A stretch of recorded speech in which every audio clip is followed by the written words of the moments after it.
எபேசியர் 4:21 முதல் 28 இயேசுவினிடத்தில் உள்ள சத்தியத்தின்படியே நீங்கள் அவரிடத்தில் கேட்டறிந்து அவரால் போதிக்கப்பட்டீர்களே, அந்தப்படி முந்தின நடக்கைக்குரிய மோசம் போக்கும் இச்சைகளாலே கெட்டுப் போகிற பழைய மனுஷனை நீங்கள் களைந்து போட்டு உங்கள் உள்ளத்திலே புதிதான ஆவியுள்ளவர்களாகி மெய்யான நீதியிலும் பரிசுத்தத்திலும் தேவனுடைய சாயலாக சிருஷ்டிக்கப்பட்ட புதிய மனுஷனை தரித்துக் கொள்ளுங்கள்.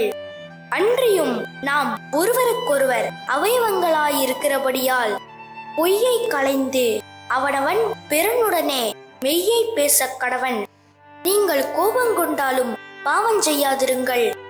சூரியன் அஸ்தமிக்கிறதற்கு முன்னாக உங்கள் எரிச்சல் தனிய கடவது.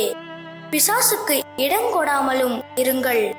திருடுகிறவன் இனி திருடாமல் குறைச்சலுள்ளவனுக்கு கொடுக்கத்தக்கதாக தனக்கு உண்டாயிருக்கும்படி தன் கைகளினால் நலமான வேலை செய்து பிரயாசப்பட கடவன்.